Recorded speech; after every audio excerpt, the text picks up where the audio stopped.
आप सभी का हमारे YouTube चैनल पे बहुत बहुत स्वागत है। आइए सुनते हैं 32 पूर्णमासी व्रत की कथा।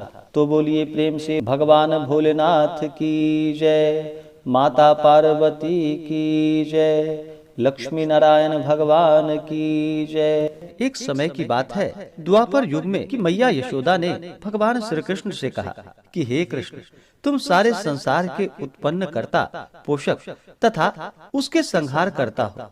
आज कोई ऐसा व्रत मुझे कहो जिसके करने से मृत्यु लोक में स्त्रियों को विधवा होने का भय न रहे तथा यह व्रत सभी मनुष्यों की मनोकामनाएं पूर्ण करने वाला हो।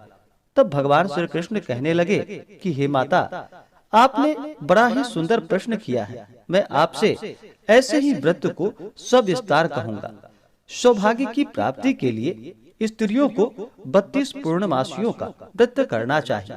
इस व्रत के करने से स्त्रियों को सौभाग्य संपत्ति मिलती है।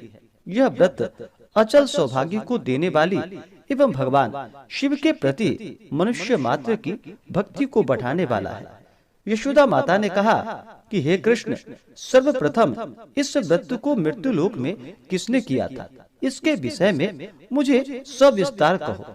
भगवान श्री कृष्ण कहने लगे कि इस भूमंडल पर एक अत्यंत प्रसिद्ध राजा, जो कि चंद्रहास नाम से पालित अनेक प्रकार के रत्नों से परिपूर्ण कातिका नाम की एक नगरी थी। वहाँ पर धनेश्वर नाम का एक ब्राह्मण रहता था और उसकी स्त्री अति सुशीला रूपवती थी। दोनों ही उस नगरी में बड़े ही प्रेम के साथ रहते थे। घर में धन धान्य आदि किसी भी वस्तु की कोई कमी नहीं थी। उनको एक बड़ा सा दुख था कि उनके पास उनकी कोई संतान नहीं थी। इस दुख से वह अत्यंत दुखी रहते थे। एक समय एक बड़ा तपस्वी योगी उस नगरी में आया। वह योगी उस ब्राह्मण के घर को छोड़कर अन्य सब घरों से भिक्षा लाकर भोजन किया करता था। रूपवती से वह भिक्षा नहीं लिया करता था। उस योगी ने एक दिन रूपवती से भिक्षा न लेकर किसी अन्य घर से भिक्षा लेकर गंगा किनारे जाकर भिक्षान्न को प्रेम पूर्वक खा रहा था कि धनेश्वर ने योगी का यह सब कार्य किसी प्रकार से देख लिया। अपने भिक्षा के अनादर से दुखी होकर धनेश्वर योगी से बोला कि हे महात्मन, आप सब घरों से भिक्षा लेते हैं, परंतु मेरे घर की भिक्षा कभी भी नहीं लेते। इसका क्या कारण है? योगी ने कहा कि निसंतान के घर की भीख पतितों के अन्न के तुल्य होती है, और जो पतितों का अन्न खाता है वह भी पतित हो जाता है। क्योंकि तुम निसंतान हो, अतः पतित हो जाने के भय से मैं तुम्हारे घर की भिक्षा नहीं लेता हूँ। धनेश्वर यह बात सुनकर अपने मन में बहुत दुखी हुआ और हाथ जोड़कर योगी के पैरों में गिर पड़ा तथा अंतर्भाव से कहने लगा कि हे महाराज, यदि ऐसा है तो आप मुझको पुत्र प्राप्ति का उपाय बतलाइए। आप सर्वज्ञ हैं, मुझ पर अवश्य ही कृपा कीजिए। धन की मेरे घर में कोई कमी नहीं, परंतु मैं पुत्र न होने के कारण अत्यंत दुखी हूँ। आप मेरे इस दुख का हरण करें। आप सामर्थ्यवान हैं। यह सुनकर योगी कहने लगे कि हे ब्राह्मण, तुम चंडी की आराधना करो। घर आकर उसने अपने स्त्री से सब वृतांत कहा और स्वयं तप के निमित्त वन में चला गया। वन में जाकर उसने चंडी देवी की उपासना की और उपवास किया। चंडी ने 16वें दिन उसको स्वप्न में दर्शन दिया और कहा कि हे धनेश्वर, जा, तेरा पुत्र होगा, परंतु वह 16 वर्ष की आयु में ही मृत्यु को प्राप्त हो जाएगा। यदि तुम दोनों स्त्री पुरुष 32 पूर्णमासियों का व्रत विधि पूर्वक करोगे तो वह दीर्घायु होगा। जितनी तुम्हारी सामर्थ्य हो, आटे के दिए बनाकर शिव जी का पूजन करना, परंतु पूर्णमासी को 32 जो जानी चाहिए। प्रातः काल होने पर इस स्थान के समीप ही तुम्हें एक आम का वृक्ष दिखाई देगा। उस पर तुम चढ़कर एक फल तोड़कर शीघ्र अपने घर चले जाना। अपनी स्त्री से सब वृतांत कहना। ऋतु स्नान के पश्चात वह स्वच्छ होकर भगवान शंकर जी का ध्यान करके उस फल को खा लेगी। तब शंकर भगवान की कृपा से उसको गर्भ हो जाएगा। जब वह ब्राह्मण प्रातः काल उठा तो उसने उस स्थान के पास ही एक आम का वृक्ष देखा, जिस पर एक अत्यंत सुंदर आम का फल लगा हुआ था। उस ब्राह्मण ने उस आम के वृक्ष पे चढ़कर उस फल को तोड़ने का प्रयत्न किया, परंतु वृक्ष पर कई बार प्रयत्न करने पर भी वह न चढ़ पाया। तब तो उस ब्राह्मण को बहुत चिंता हुई और विघ्न विनाशक भगवान श्री गणेश जी की वंदना करने लगा। हे दयानिधे, अपने भक्तों को विघ्नों का आप नाश करने वाले हैं, उनके मंगल कार्यों को पूर्ण करने वाले हैं, दुष्टों का नाश करने वाले हैं, रिद्धि सिद्धि देने वाले। आप मुझ पर कृपा करके इतना बल दे कि मैं अपने मनोरथ को पूर्ण कर सकूं। इस प्रकार गणेश जी की प्रार्थना करने पर उनकी कृपा से धनेश्वर वृक्ष पर चढ़ गया और उसने एक अति सुंदर आम का फल देखा। उसने विचार किया कि जो वरदान से फल मिला है वह यह है और कोई फल दिखाई नहीं देता। उस धनेश्वर ब्राह्मण ने जल्दी से उस फल को तोड़कर अपनी स्त्री को लाकर दे दिया और उसकी स्त्री ने अपनी पति के कथा के अनुसार उस फल को खा लिया और वह गर्भवती हो गई। देवी जी की असीम कृपा से उसे एक अत्यंत सुंदर पुत्र उत्पन्न हुआ, जिसका नाम उन्होंने देवी दास रखा। माता पिता के हर्ष और शोक के साथ साथ वह बालक शुक्ल पक्ष के चंद्रमा की भांति अपने पिता के घर में बढ़ने लगा। भवानी की कृपा से वह बालक बहुत ही सुंदर, सुशील और विद्या पढ़ने में बहुत ही निपुण हो गया। दुर्गा जी की आज्ञा अनुसार उसकी माता ने 32 पूर्णमासी का व्रत रखना प्रारंभ कर दिया, जिससे उसका पुत्र बड़ी आयु वाला हो जाए। 16वां वर्ष लगते ही देवी दास के माता पिता को बड़ी चिंता हो गई कि कहीं उसके पुत्र की इस वर्ष मृत्यु ना हो जाए। इसलिए उन्होंने अपने मन में विचार किया कि यदि यह दुर्घटना उसके सामने हो गई तो वह कैसे सहन करेगा। अस्तु उन्होंने देवी दास के मामा को बुलवाया और कहा कि हमारी इच्छा है कि देवी दास 1 वर्ष तक काशी में जाकर विद्या अध्ययन करे और उसको अकेला भी नहीं छोड़ना चाहिए। इसलिए साथ में तुम चले जाओ और 1 वर्ष के पश्चात इसको वापस लौटा लाना। सब प्रबंध करके उसके माता पिता ने काशी जाने के लिए देवीदास को एक घोड़े पर बैठाकर उसके मामा को उसके साथ भेज दिया। किंतु यह बात उसके मामा या किसी और को कहीं पता नहीं थी। धनेश्वर ने सपत्नीक अपने पुत्र की मंगल कामना तथा दीर्घायु के लिए भगवती दुर्गा की आराधना और पूर्णमासियों का व्रत करना आरंभ कर दिया। इस प्रकार बराबर 32 पूर्णमासी का व्रत पूर्ण किया। कुछ समय के पश्चात एक दिन वह दोनों मामा और भांजा मार्ग में रात्रि बिताने के लिए किसी ग्राम में ठहरे हुए थे। उस दिन उस गांव में एक ब्राह्मण की अत्यंत सुंदर, सुशील, विदुषी और गुणवती कन्या का विवाह होने वाला था। जिस धर्मशाला के अंदर वर और उसकी बारात ठहरी हुई थी, उसी धर्मशाला में देवीदास और उसके मामा भी ठहरे हुए थे। संयोगवश कन्या को तेल आदि चढ़ाकर मंडप आदि का कृत्य किया गया तो लग्न के समय वर को धनुवार्त हो गया। अस्तु वर के पिता ने अपने कुटुंबियों से परामर्श करके निश्चय किया कि वह देवीदास मेरे पुत्र जैसा ही सुंदर है, मैं इसके साथ ही लग्न करा दूं और बाद में विवाह के अन्य कार्य मेरे लड़के के साथ हो जाएगा। यह सोचकर देवीदास के मामा से जाकर बोला कि तुम थोड़ी देर के लिए अपने भांजे को हमें दे दो, जिससे विवाह के लग्न का सब कार्य सुचारू रूप से हो सके। तब उसका मामा कहने लगा कि जो कुछ भी मधुपर्क आदि कन्यादान के समय वर को मिले वह सब हमें दे दिया जाए, तो मेरा भांजा इस बारात का दुल्हा बन जाएगा। यह बात वर के पिता ने स्वीकार कर ली। उसने अपने भांजा को वर बनने को भेज दिया और उसके साथ वह विवाह कार्य रात्रि में विधि पूर्वक संपन्न हो गया। पत्नी के साथ वह भोजन न कर सका और अपने मन में सोचने लगा, न जाने यह कैसे स्त्री होगी। वह एकांत में इसी सोच में गर्म निश्वास छोड़ने लगा। तब उसकी आंखों में आंसू भी आ गए। तब वधू ने पूछा कि क्या बात है, आप इतने उदास व दुखी क्यों हो रहे हैं? तब उसने सब बातें जो वर के पिता व उसके मामा में हुई थी उसको बतला दी।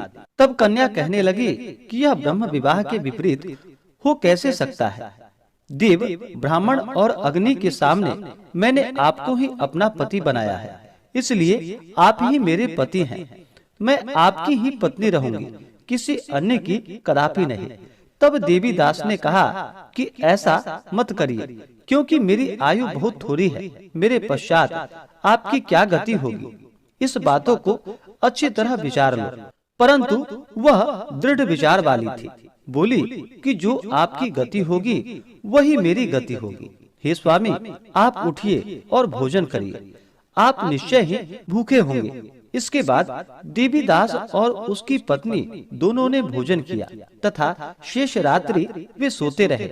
प्रातः काल देवीदास ने अपने पत्नी को 3 नगों से जड़ी हुई एक अंगूठी दी, एक रुमाल दिया और बोला कि हे प्रिय, इसे ले लो और संकेत समझकर स्थिर चित्त हो जाओ। मेरा मरण और जीवन जानने के लिए एक पुष्प वाटिका बना लो, उसमें सुगंधी वाले एक नव मल्लिका लगा लो, उसको प्रतिदिन जल से सींचा करो और आनंद के साथ खेलो कूदो तथा उत्सव मनाओ।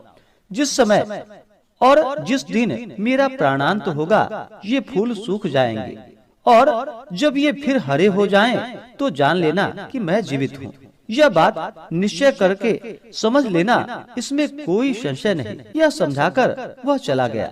प्रातः काल होते ही वहाँ पर गाजे बाजे बजने लगे और जिस समय विवाह के कार्य समाप्त करने के लिए वर तथा सब बाराती मंडप में आए, तो कन्या ने वर को भली प्रकार से देखकर अपने पिता से कहा कि यह मेरा पति नहीं है, मेरा पति वही है जिसके साथ रात्रि में मेरा पानी ग्रहण हुआ था। इसके साथ मेरा विवाह नहीं हुआ। यदि यह वही है तो बताए कि मैंने इसको क्या दिया। मधुपर्क और कन्यादान के समय जो मैंने भूषण आदि दिए थे उन्हें दिखाए तथा रात में मैंने क्या गुप्त बातें कही थी वह सुनाए। पिता ने उसके कथानुसार वर को बुलवाया। कन्या की यह बातें सुनकर वह कहने लगा कि मैं कुछ नहीं जानता। इसके पश्चात लज्जित होकर वह अपना सा मुंह लेकर वहाँ से चला गया और सारी बारात भी अपमानित होकर वहाँ से लौट गई। भगवान श्री कृष्ण बोले कि हे माता, इस प्रकार देवीदास काशी विद्या अध्ययन के लिए चला गया। जब कुछ समय बीत गया तो काल से प्रेरित होकर एक सर्प रात्रि के समय उसको डसने के लिए वहाँ पर आया। उस विषधर के प्रभाव से उसके शयन का स्थान चारों ओर से विष की ज्वाला से विषैली हो गई, परंतु वृत्रराज के प्रभाव से उसको काट नहीं पाया, क्योंकि पहले ही उसकी माता ने 32 पूर्णमासी का व्रत कर रखा था। इसके बाद मध्याह्न के समय स्वयं काल वहाँ पर आया और उसके शरीर से उसके प्राणों को निकालने का प्रयत्न करने लगा, जिससे वह मूर्छित होकर पृथ्वी पर गिर पड़ा। भगवान की कृपा से उसी समय पार्वती जी के साथ भगवान शंकर जी वहाँ से आ गए। उसको मूर्छित दशा में देखकर माता पार्वती जी ने भगवान शंकर से प्रार्थना की कि हे प्रभु, इस बालक की माता ने पहले 32 पूर्णमासी का व्रत किया था, जिसके प्रभाव से हे भगवान आप इसको प्राण दान दे। भवानी के कहने पर भक्त वत्सल भगवान श्री शिव जी ने उसको प्राण दान दे दिया। इस व्रत के प्रभाव से काल को पीछे हटना पड़ा और देवीदास स्वस्थ होकर बैठ गया। उधर उसकी स्त्री उसके काल की प्रतीक्षा किया करती थी। जब उसने देखा कि उस पुष्प वाटिका में पत्र पुष्प कुछ भी नहीं रहे, तो उसको अत्यंत आश्चर्य हुआ और जब वह वैसे ही हरी भरी हो गई तो वह जान गई कि वह जीवित हो गए हैं। यह देखकर बहुत प्रसन्न मन से अपने पिता से कहने लगी कि पिताजी, मेरे पति जीवित हैं, आप उनको ढूंढिए।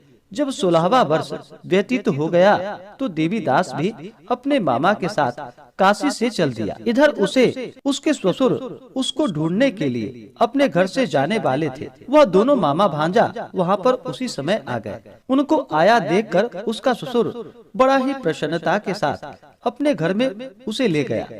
उस समय नगर के निवासी भी वहाँ पर इकट्ठे हो गए और सबने निश्चय किया कि अवश्य ही इस बालक के साथ इस कन्या का विवाह हुआ था। उस बालक को जब कन्या ने देखा तो वह पहचान ली और कहा कि यह तो वही है जो संकेत करके गए थे। तदुपरांत सभी कहने लगे कि भला हुआ जो यह आ गया, और सब नगरवासी ने आनंद मनाया। कुछ दिन के बाद देवीदास अपनी पत्नी और मामा के साथ अपने ससुर के घर से बहुत सा उपहार आदि लेकर अपने घर के लिए प्रस्थान किया।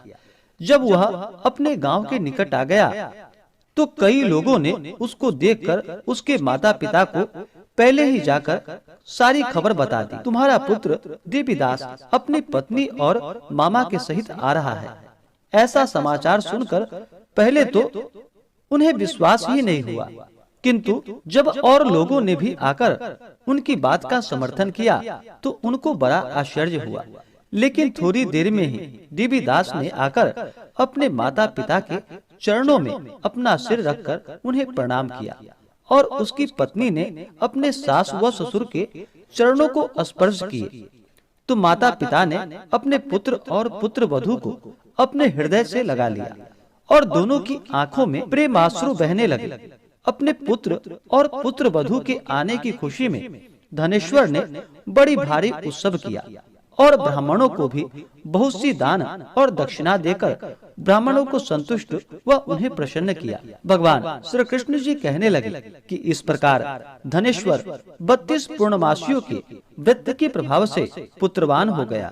जो भी स्त्रियां इस व्रत को करती हैं वे जन्म जन्मांतर में वैधव्य का दुख नहीं भोगती और सदैव सौभाग्यवती रहती हैं। यह मेरा वचन है, इसमें कोई भी संदेह नहीं है। यह व्रत पुत्र पौत्रों को देने वाला तथा संपूर्ण मनोकामनाओं को पूर्ण करने वाला है। 32 पूर्णमासियों के व्रत करने से व्रती की सभी इच्छाएं भगवान शिव जी की कृपा से पूर्ण हो जाती हैं। तो बोलिए प्रेम से भगवान श्री कृष्ण की जय, भगवान भोलेनाथ की जय, माता पार्वती की जय, लक्ष्मी नारायण भगवान की जय, सर्व देवी देवता की जय। तो आशा करता हूँ कि यह जानकारी आपको अच्छा लगा हो।